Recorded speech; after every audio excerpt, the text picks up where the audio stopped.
देखिए, आज हम पढ़ेंगे परमेय संख्या और अपरमेय संख्या। परमेय संख्या क्या होती हैं और अपरमेय संख्या क्या होती है। तो सबसे पहले हम परमेय संख्या पढ़ रहे हैं। क्या? परमेय संख्या। परमेय संख्या क्या पढ़ रहे हैं? परमेय संख्या। तो परमेय संख्या क्या होती है? परमेय संख्या वह होती है जिसे P/Q के रूप में लिखा जा सके, उसे हम परमेय संख्या कहते हैं। परमेय संख्या वह होती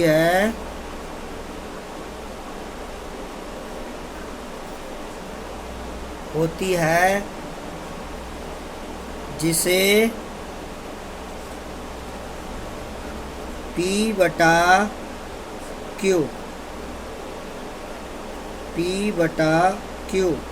के रूप में लिखा जा सके।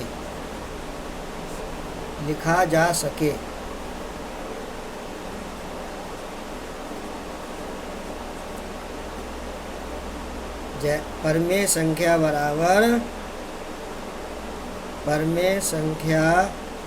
बराबर P/Q। और जहाँ P तथा Q दोनों ही पूर्णांक हैं। दोनों ही पूर्णांक हैं। दोनों ही क्या हैं? पूर्णांक हैं। और Q इज इक्वल टू 0। तो देखिए, हमारी परमेय संख्या की परिभाषा क्या हो गई? परमेय संख्या वह होती है जिसे P/Q के रूप में लिखा जा सकता है, वह परमेय संख्या कहलाती है। तो इस प्रकार से परमेय संख्या बराबर P/Q, जहाँ P तथा Q दोनों ही क्या होते हैं? पूर्णांक होते हैं। क्या होते हैं? दोनों ही पूर्णांक होते हैं। और दूसरी कंडीशन क्या होती है? Q बराबर 0 के नहीं होना चाहिए। तो इस प्रकार परमेय संख्या बराबर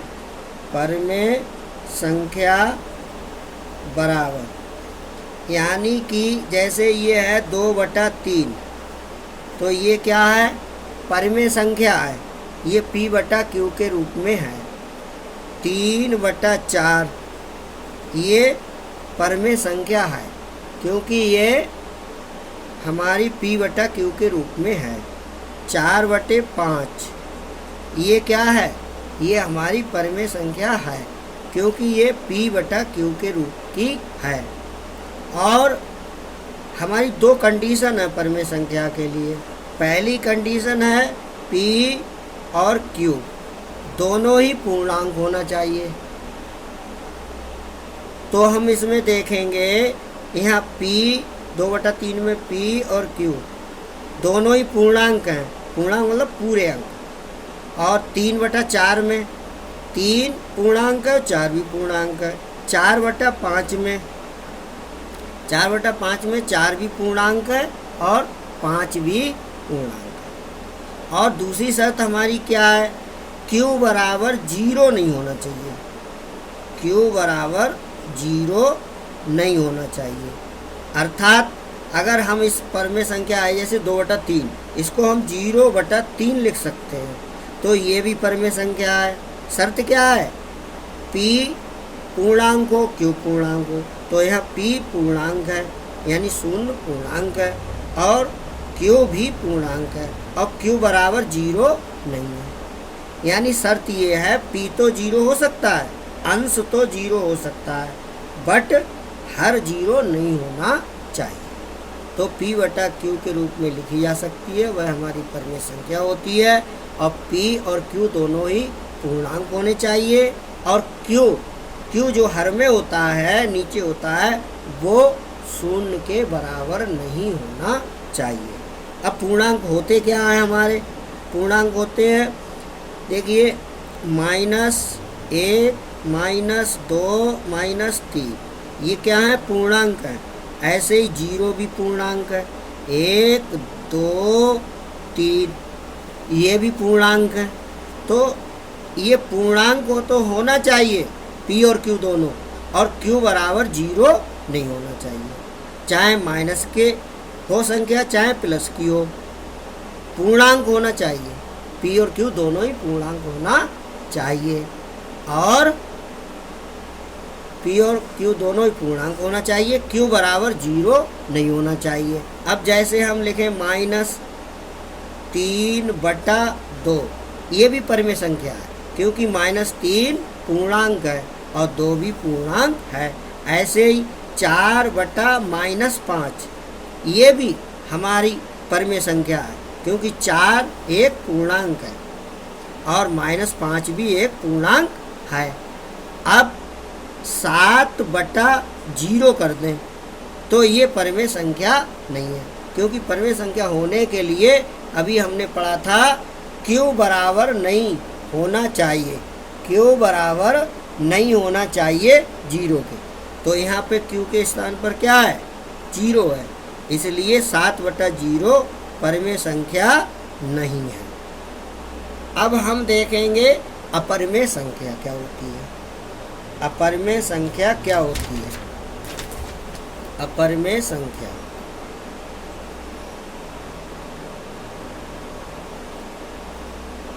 अपरिमेय संख्या अपरिमेय संख्या क्या होती है? अपरिमेय संख्या वह संख्या जिसे p/q के रूप में नहीं लिखा जा सकता है, वो अपरिमेय संख्या होती है। यानी p/q इसके रूप में नहीं लिखा जा सके, वो अपरिमेय संख्या होती है। अब जैसे ये है √2/3, अब इसमें √2 क्या है? ये पूर्णांक नहीं है, √2 पूर्णांक नहीं है। पूर्णांक हमारे क्या होते हैं? -1, -2, -3, -4, 0, +1, +2, +3, +4 आदि। तो ये हमारे पूर्णांक होते हैं। √2 एक पूर्णांक नहीं है। p/q दोनों, p और q दोनों ही पूर्णांक होने चाहिए, ये शर्त होती है परिमेय संख्या की। तो यहाँ क्या है? p/2 जो है p के स्थान पर, वो क्या है हमारा? पूर्णांक नहीं है, इसलिए ये परिमेय संख्या नहीं है, इसलिए ये क्या है? अपरिमेय संख्या है। क्या है ये? अपरिमेय संख्या। तो जो परिमेय संख्या नहीं है वो क्या है? अपरिमेय संख्या है। यानी कि हमारा परिमेय संख्या में अंश और हर दोनों पूर्णांक होने चाहिए, और क्यू अर्थात हर शून्य नहीं होना चाहिए। अब √3 है, ये भी पूर्णांक नहीं है, क्योंकि √3 का जब वर्गमूल मतलब जो निकालेंगे तो इसका मान आएगा 1.732 और आगे भी आएगा, तो ये पूर्ण अंक नहीं बनेगा। तो हम कह सकते हैं √3 एक पूर्णांक नहीं है, और √3/2 लिख दिया हमने, तो ये हमारी परिमेय संख्या नहीं हुई। क्यों नहीं हुई? क्योंकि √3 पूर्णांक नहीं है। √3 का मान निकाले हैं तो क्या निकलेगा? 1.732 पूरा निकलेगा नहीं, तो ये पूर्णांक नहीं हुआ √3। जब √3 पूर्णांक नहीं है तो ये हमारी परिमेय संख्या नहीं है, और परिमेय नहीं है तो क्या है? ये अपरिमेय संख्या है। क्या है ये? अपरिमेय संख्या है। तो जो परिमेय संख्या नहीं होती है वो क्या होती है? अपरिमेय संख्या होती है। अब √3, √2, अब इनके नीचे क्या कर सकते हैं? हम /1 लिख सकते हैं, /1 लिख सकते हैं, बट ये परिमेय नहीं है, क्योंकि √3 पूर्णांक नहीं है, √2 पूर्णांक नहीं है। तब जब ये पूर्णांक नहीं है तो ये परमेय नहीं है, और जब परमेय नहीं है तो क्या है, अपरमेय है। ये परमेय नहीं है, परमेय नहीं है तो क्या है, ये एक हमारी अपरमेय संख्या है। अब कहो √4/2 कर दो, क्या ये अपरमेय संख्या है? नहीं है, क्योंकि 4 का वर्गमूल पूरा 2 आ जाएगा, तो 2/2 यानी कि 1/1। तो जब हमारा 1/1 आ जाएगा तो ये एक क्या है, पूर्णांक है। क्यों, ये भी एक पूर्णांक है, अंश भी पूर्णांक है, हर भी पूर्णांक है, यानी P/Q दोनों ही पूर्णांक हैं, और Q बराबर 0 भी नहीं है। तो ये परमेय संख्या हो गई। जब ये परमेय हो गई तो ये अपरमेय संख्या नहीं है। तो अपरमेय संख्या हमारी कब होती है, जैसे √3 है, √2 है, √7 है, ये कैसी हैं, अपरमेय संख्या हैं। तो जो परमेय संख्या नहीं होती हैं वो अपरमेय संख्या होती हैं। और परमेय संख्या होने के लिए क्या जरूरी है, परमेय संख्या होने के लिए आवश्यक है P/Q के रूप में लिख सकें, और P भी और Q भी पूर्णांक होना चाहिए। और एक शर्त और है परमेय संख्या होने के लिए, Q बराबर 0 नहीं होना चाहिए। अगर कोई भी संख्या हमारी ये कंडीशन को नहीं मान रही है, तो अगर कोई भी संख्या हमारी इन दोनों कंडीशन को मान रही है तो वो परमेय संख्या है, और नहीं मान रही है तो वो एक अपरमेय संख्या है। तो परमेय संख्या क्या होती है, परमेय संख्या वह होती है जिसे P/Q के रूप में लिखा जा सके, और Q बराबर 0 नहीं होना चाहिए, वो परमेय संख्या होती है। और जो परमेय संख्या नहीं होती है वो क्या होती है, अपरमेय संख्या होती है।